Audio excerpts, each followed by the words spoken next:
Hello everyone, welcome to the trust. आज हमारे साथ जुड़ी है कांग्रेस के आरजीपीआरएस की चेयरपर्सन मीनाक्षी नटराजन जी। और आज हमसे उनसे बातचीत करेंगे और कुछ सवाल पूछेंगे। Hello ma'am, welcome to the show. जय जगत, थैंक यू। मैम, ये इंटरव्यू हम स्टार्ट करेंगे आपसे ये पूछ के कि आप अपने बैकग्राउंड, अपना परिवार, एजुकेशन और राजनीतिक सफर के बारे में हमें कुछ बताइए। तो मेरा जो राजनीतिक सफर है वो अपने कॉलेज के दिनों से शुरू हुआ। मेरे पिताजी एक टेक्सटाइल इंजीनियर रहे हैं और मेरी माँ स्कूल में टीचर थी। उन्होंने एमए किया था इंग्लिश लिटरेचर में।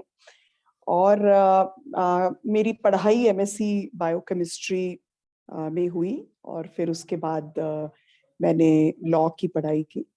उसी दौरान एनएसयूआई के विषय में जानकारी मिली और फिर मैंने छात्र जीवन में एनएसयूआई से काम की शुरुआत की। और वो काम करते हुए मुझे उसके राष्ट्रीय कमेटी में काम करने का अवसर मिला। फिर वहाँ के 2-3 साल के अनुभव के बाद मुझे लगा कि मुझे अपने प्रदेश में लौटकर काम करना चाहिए। और उस वक्त सोनिया जी को जब मंशा जाहिर, तो उन्होंने ही मुझ पर विश्वास व्यक्त करते हुए मुझे मध्य प्रदेश यूथ कांग्रेस के अध्यक्ष के तौर पर काम करने का अवसर दिया। मेरे हिसाब से ये बहुत बड़ा अपॉर्चुनिटी था, क्योंकि महिलाओं को आमतौर पर उस वक्त तक तो कम से कम युवा कांग्रेस में कभी काम करने का इस तरह से अवसर मिला भी था तो बहुत कम मिला था। मध्य प्रदेश में तो कम से कम कभी किसी महिला ने यूथ कांग्रेस लीड नहीं किया था। तो मुझे वो अवसर मिला और उसके बाद फिर मैंने कुछ समय सुनील दत्त जी के साथ सद्भावना के सिपाही में काम किया। नेहरू युवा केंद्र संगठन में काम किया और फिर एआईसीसी के राष्ट्रीय सचिव के हैसियत से एनएसयूआई और फिर बाद में यूथ कांग्रेस के साथ भी काम किया। फिर मुझे 2009 में लोकसभा चुनाव लड़ने का मौका मिला। मैंने संसदीय क्षेत्र का प्रतिनिधित्व किया 5 साल और फिर 14 और 19 में भी पार्टी ने मुझे पुनः अवसर दिया काम करने का। इसी दौरान राजीव गांधी पंचायती राज संगठन के जरिए पंचायत के चुने हुए जनप्रतिनिधियों के साथ काम करने का एक बड़ा अवसर मुझे मिला और मुझे लगा कि ये अपने आप में एक बहुत बड़ा मौका था, क्योंकि पंचायती राज संगठन के विषय में संगठन में काम करने से पहले मेरी अपनी खुद की जानकारी बहुत सीमित थी। लेकिन जब मैंने इसको गहराई से जाना, गांव-गांव में जाकर सरपंचों से, महिला जनप्रतिनिधियों से, जिला पंचायत के साथियों से और नगरीय निकाय के जनप्रतिनिधियों से बातचीत की, तब इसके विषय में जानकारी मिली। और मैं ये कह सकती हूँ कि अब तक का सबसे बड़ा अवसर अगर संगठन ने मुझे दिया तो वो पंचायती राज संगठन में काम करने का दिया। मैम, क्या आप हमारी ऑडियंस को समझा सकते हैं कि पंचायती राज एक्चुअली है क्या, इसकी शुरुआत कैसे हुई और इससे क्या सामाजिक बदलाव आए हैं? वैसे तो भारत के बारे में हमेशा ये कहा जाता है कि और हम सब भी इसको कहते ही हैं कि भारत की जो रूह है वो उसके गांव में बसती है। और दक्षिण भारत में चोल साम्राज्य के दिनों में भी पंचायत होती थी, उसके कुछ निर्वाचित मतलब लॉट्स डालकर चुनाव होते थे और अलग-अलग समितियों के लिए वो प्रतिनिधि उस सभा को चुनकर भेजते थे। लेकिन उसमें किसी भी तरह के हाशिए पर खड़े वर्ग के लिए कोई जगह नहीं थी, न ही उसमें महिलाओं के लिए कोई जगह थी।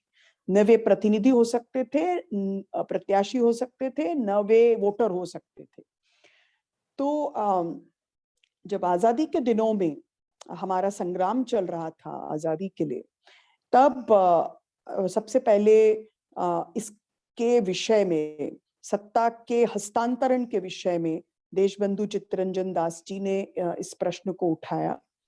बाबा साहेब तो ये तक मानते थे कि जो हमारी सत्ता का विकेंद्रीकरण है उसमें अंतिम इकाई व्यक्ति होना चाहिए, और गांधी जी हमेशा मानते थे कि आजादी का मतलब 10 लोगों के द्वारा केंद्र में बैठकर सत्ता का संचालन नहीं है, गांव-गांव से सत्ता का संचालन है। गांव के लोगों को जब तक हम सत्ता में सहभागी नहीं बनाएंगे तब तक हम असल स्वतंत्रता प्राप्त नहीं कर सकते। और वो ये भी कहते थे कि सुशासन से स्वशासन ज्यादा जरूरी है। तो देश की आजादी के बाद 1947 के बाद 1957 में जब 10 साल हो गए, तब देश के पहले प्रधानमंत्री ने यह महसूस किया कि देश की तरक्की जिस तरह से वो चाहते थे उसमें कहीं ना कहीं लोगों की भागीदारी में अभी भी कमी है। तो उन्होंने बलवंत राय मेहता जी की अध्यक्षता में एक कमिटी का गठन किया, और कमिटी की सिफारिशों के आधार पर 2 साल बाद 1959 में 2 अक्टूबर के दिन नागौर में राजस्थान में सबसे पहले चुनी हुई पंचायतों का उन्होंने उद्घाटन किया। और उस वक्त उन्होंने, उनका जो भाषण है वो ऐतिहासिक है। वो ये कहते हैं कि सरपंच होना एक तरह से प्रधानमंत्री होने की ट्रेनिंग। तो उनकी नजर में प्रधानमंत्री 56 इंच के सीने वाला नहीं था। उनकी नजर में हर भारतीय व्यक्ति, चाहे वो स्त्री हो या पुरुष, वो प्रधानमंत्रित्व का अधिकार भी रखते थे और उसकी क्षमता और योग्यता भी रखते थे। और उनको लगता था कि गांव-गांव और मोहल्ले-मोहल्ले के लोगों को शामिल किए बगैर हम असल तरक्की नहीं कर सकते। तरक्की की कसौटी यही है कि सहभागिता सुनिश्चित की जाए। तो उन्होंने वहां पंचायतों की पहली नींव रखी, लेकिन उस वक्त तक भी पंचायतों को संवैधानिक दर्जा नहीं था। तो कुछ राज्यों में चुनाव होते थे, चुनाव समय पर भी नहीं होते थे, उनको इस तरह से अलग से कोई फंड्स अलॉटेड नहीं थे, कोई अलग से उनको कार्यक्रम तय करने का हक नहीं था। जब राजीव जी देश के प्रधानमंत्री बने तो उन्होंने सबसे पहले 64वें संविधान संशोधन को प्रस्तावित किया, और वो चाहते थे कि संवैधानिक दर्जा पंचायतों को मिले। लेकिन उनके जीवन काल में ये पारित नहीं हो सका। सभी तमाम विपक्षी दलों ने उसका विरोध किया और राज्यसभा में एक मत से वो संवैधानिक संशोधन गिर गया, पारित नहीं हो सका। और प्रत्यक्षदर्शी बताते हैं कि राजीव जी फ्लोर ऑफ द हाउस में उस दिन बहुत जज्बाती हो गए थे, क्योंकि वो देख रहे थे कि केंद्रीकृत ढांचे खड़े नहीं रह सकते, और जब तक हम लोगों की अपेक्षाओं को, उनकी आकांक्षाओं को अभिव्यक्ति नहीं देते, तब तक हम एक मजबूत लोकतंत्र नहीं हो सकते। और उनकी शहादत के बाद जब दोबारा कांग्रेस की सरकार बनी, तब एक मॉडल एक्ट के तौर पर फिर 73वां 74वां संविधान संशोधन पारित हुआ, और उसी के आधार पर हर राज्य ने अपने कानून बनाए। आज पंचायतों को संवैधानिक हक है। जो शुरुआत में 1/3 महिला आरक्षण था, ज्यादातर राज्यों में 50% महिला आरक्षण है। उसका अगर किसी को कट जाता है तो माननीय सोनिया जी को जाता है, जिन्होंने उसकी पहल रखी। इसके साथ साथ उसमें 20% निश्चित आरक्षण अनुसूचित जाति जनजाति के बंधुओं के लिए है। ज्यादातर राज्यों में पिछड़े वर्ग के भाइयों बहनों के लिए भी आरक्षण है। इसके बाद वित्त आयोग का गठन हुआ, पृथक चुनाव आयोग बना जो कि स्वतंत्रता और स्वायत्तता से उनके चुनाव कराता है। जिला योजना समिति का गठन हुआ, और हमारी जो पंचायत व्यवस्था है वो त्रिस्तरीय है। तो ग्राम पंचायत है, फिर एक इंटरमीडिएट पंचायत है, और फिर जिला पंचायत। और सबसे जो खास बात है वो ग्राम सभा है। हर गांव का वयस्क साथी ग्राम सभा का सदस्य है, और ग्राम सभा के सहमति के बगैर उस गांव में जमीन का अधिग्रहण नहीं हो सकता। जितने भी प्राकृतिक संसाधन हैं उसके सारे प्रबंधन का हक ग्राम सभा को है। और आने वाले कुछ वर्षों बाद से ही फिर पेसा का भी कानून बना। उसने पंचायतों को अनुसूची 5 और 6 के क्षेत्रों में भी मजबूती प्रदान की और लोगों की आवाज को मजबूती दी। तो कुल मिलाकर ये कह सकती हूँ कि कांग्रेस का ये प्रयास रहा है। हमने ये हमेशा माना है कि स्वराज पूरा नहीं हो सकता जब तक कि लोगों की सहभागिता को सुनिश्चित नहीं करते। और पंचायती राज को कायम करने के पीछे अगर किसी की सबसे बड़ी भूमिका रही है तो वो 21वीं सदी के स्वप्न दृष्टा स्वर्गीय श्री राजीव जी की रही। मीनाक्षी जी, आप हमें आरजीपीआरएस के बारे में थोड़े विस्तार में बताइए। ये क्या है, इसका क्या उद्देश्य है, और कांग्रेस को इसके लिए अलग से विभाग की क्यों आवश्यकता पड़ी? बहुत अच्छा सवाल है आपका। अम, जैसा मैंने आपको कहा कि हर 5 साल में पंचायतों के चुनाव होने लगे, बहुत बड़े पैमाने पर चुनकर जनप्रतिनिधि आने लगे। करीब करीब 32 लाख जनप्रतिनिधि पंचायतों में हर 5 साल में चुनकर आते हैं, जिनमें करीब करीब 15 लाख, 12 से 15 लाख तो महिलाएं होती। तो सोनिया जी ने ये महसूस किया कि कहीं न कहीं पंचायतों की जो आवाज है, वो पार्टी संगठन के भीतर होनी ही चाहिए। और पार्टी की जो सत्ता हस्तांतरण को लेकर सोच है, जो लोगों को अधिकार देने के प्रति सोच है, चाहे रोजगार गारंटी योजना के जरिए आर्थिक स्वावलंबन की बात हो, या फिर महिलाओं के अधिकार की बात हो, चाहे फिर सामाजिक समता की बात हो, ये नीति भी पंचायतों तक पहुंचनी चाहिए।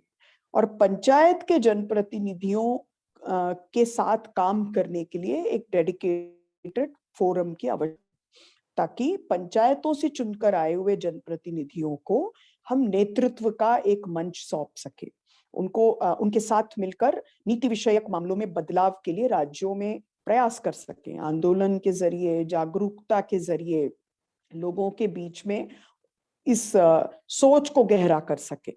और इसीलिए उन्होंने 2007 में सबसे पहले इस संगठन को स्थापित किया। शुरुआत के दौर में मणिशंकर अय्यर जी ने इस संगठन को अपना समय दिया। फिर 2013 में जब राहुल जी संगठन के उपाध्यक्ष हुए, तो उन्होंने मुझे और मेरे एक और साथी हर्षवर्धन जी को इसके उपाध्यक्ष के तौर पर, अध्यक्ष और उपाध्यक्ष के तौर पर कार्य सौंपा। 2013 से हमने अपना सफर शुरू किया, और आज हमने ये तय किया चुने जनप्रतिनिधियों के साथ संविधान और सर्वोदय संकल्पना का जो भारत है, जिसका मतलब है कि नागरिकता को सशक्त करना, उसके लिए हम काम करें। तो अब हम देश भर में हर जिले में सर्वोदय संकल्प शिविर, संवैधानिक मूल्यों के बारे में, पंचायतों के हक के बारे में और सर्वधर्म समभाव और सामाजिक न्याय को लेकर काम कर रहे हैं, और आने वाले समय में इसी काम को आगे ले जाने की कोशिश कर रहे हैं। जी, देश भर में आरजीपीआरएस के संगठन कहाँ आने वाले हैं, आप उस बारे में हमें बताइए। जब हमने शुरुआत की थी तो केवल कुछ राज्यों में ये काम हुआ था, और मणिशंकर अय्यर जी ने इसको एक तरह से कह सकते हैं कि एक नीतिगत दिशा दी थी। और उन्होंने एक बहुत, वो तो पंचायतों को लेकर उनकी अपनी एक सोच रही है, तो उन्होंने उसको लेकर के काफी नीति दिशा निर्देशन का काम किया था। उसके आधार पर हमने ये तय किया कि हम गांव-गांव में लोगों को जोड़ने का काम करें। तो हमने ये तय किया कि हम हर राज्य में जाएंगे, और हम लोगों के साथ एक कार्यशाला करते हुए उसको जिलों तक विस्तृत करने का प्रयास करेंगे। आज सब मिलाकर करीब 250 जिलों में संगठन बहुत ही सक्रियता से काम कर रहा है। अन्य जिलों पर भी हम धीरे-धीरे पहुंच रहे हैं।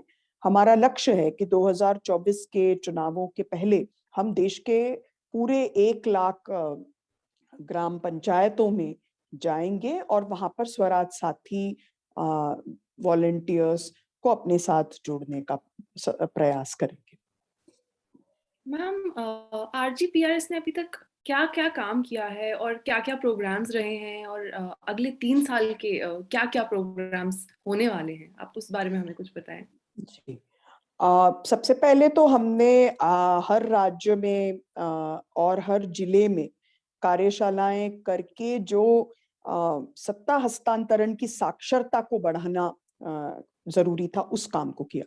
क्योंकि जब हमने लिया तब हमने ये महसूस किया कि पंचायत के जनप्रतिनिधि अभी तो अपने ही अधिकारों से महरूम हैं। वो नहीं जानते कि उन्हें क्या अधिकार संविधान के तहत दिया गया है, जो कि 11वीं और 12वीं अनुसूची के तहत जो उनके हक हैं, उसके विषय में बहुत ज्यादा जमीन पर जानकारी नहीं।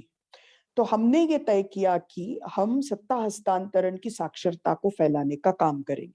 और उसके लिए सबसे पहले हमने ये किया कि हमने दोनों जो लोकसभा के चुनाव हुए 14 और 19, उसमें पहली बार एक ऐसा आयोजन किया कि देश भर के हर राज्य के जनप्रतिनिधियों से, पंचायत के जनप्रतिनिधियों से राय ली कि वो अपने घोषणा पत्र में क्या देखना चाहते हैं। और उसी के आधार पर जो जन घोषणा पत्र दोनों बार हमारा जारी हुआ, उसमें पंचायतों को लेकर के अलग से चैप्टर जोड़ा गया और उसको रिलीज किया गया। फिर हमने ये किया कि हर डिस्ट्रिक्ट में हम 2 दिवसीय शिविर करेंगे और जो नए पंचायत के चुने हुए जनप्रतिनिधि हैं, उनके साथ एक संवाद का कार्यक्रम करेंगे कि हम संविधान और पंचायतों के सशक्तता के जरिए, ग्राम सभा की सशक्तता के जरिए क्या काम कर सकते हैं। फिर जो तीसरा कार्यक्रम था वो ग्राम सभा में लोगों को जागरूक करने का था और हमारी कुछ यूनिट्स ने उस काम को बखूबी किया। इसी दौरान कर्नाटक में जब हमारी अपनी सरकार ने पंचायतों के लेकर एक नया ग्राम स्वराज एक्ट बनाया था, तो उसको लेकर हर गांव में जाकर संगोष्ठियां आयोजित की गई कि हम लोगों को बता सकें कि हम क्या काम लेकर आए हैं, हमने क्या नई तब्दीली की है, कैसे लोगों को ज्यादा अधिकार दिए हैं। इसी समय कुछ राज्यों में जहां पर अलग अलग योग्यताएं डाल करके चुने हुए जनप्रतिनिधियों को चुनावों से वंचित किया गया, तो उसके खिलाफ आंदोलनात्मक कार्यक्रम हुए। खुशी की बात है कि जैसे राजस्थान में हमारी अपनी सरकार वापस लौट कर आई तो उन्होंने उन योग्यताओं को पीछे हटाया, लेकिन बाकी राज्यों में अभी भी वो कार्यक्रम जारी है और उसको हम और आगे तक लेकर जाने का प्रयास कर रहे हैं। आने वाले 2 सालों के लिए हमारा लक्ष्य है कि देश के 250 जिलों में हम सर्वोदय संकल्प शिविर करें 2 दिन का, और उसके साथ साथ हर पंचायत में हम स्वराज साथी वॉलंटियर्स जोड़ें जो कि पंच सरपंच के पूल में से हों और उनके साथ हम निरंतर संवाद के कार्यक्रम करें। हमारी कोशिश होगी कि हम हर ब्लॉक में सर्वोदय संकल्प का संवाद स्थापित कर सके और यही हमारा आने वाले साल। जी। मैम, आपका सफर कैसा रहा अध्यक्ष बनने तक का? आपको क्या-क्या चैलेंजेस फेस करने पड़े अपने सफर में? चैलेंजेस के बारे में मैं ये कहूंगी कि एक तो सफर बहुत दिलचस्प था और अभी भी है और रोज कुछ नया सीखने का अवसर मिलता है। पंचायती राज संगठन ने हमें बहुत तरह के तजुर्बे दिए हैं। जहां हमको लगता था कि शहर के लोगों को बहुत ज्यादा जागरूकता है या जैसे हम मानते थे कि अक्षर ज्ञान ही सब कुछ है, तो यहाँ आने के बाद गांव के ऐसे ऐसे अक्षर ज्ञान से शून्य लेकिन व्यावहारिक ज्ञान में पके हुए चुने हुए जनप्रतिनिधियों ने जिस तरह से ग्राम सभा के जरिए अपने गांव में आमूलचूल बदलाव किया है, ऐसे नए नायक और नायिकाओं से भेंट करने का अवसर मिला जिन्होंने अपने गांव में ग्राम सभा के जरिए, लोगों की सहभागिता के जरिए, महिला स्व सहायता समूहों को सशक्त करते हुए बहुत बड़े परिवर्तन के काम किए हैं। उनमें से कुछ सरपंचों के साथ फिर हमने कोशिश की कि हम एक उनको डॉक्यूमेंट करें, उनके साथ एक यूट्यूब का चैनल चलाकर उनको उसके जरिए मंच प्रदान करें। कभी वो ठीक से चला भी, लेकिन कई बार उसको हमें रोकना भी पड़ा पिछले दिनों कोविड के कारण।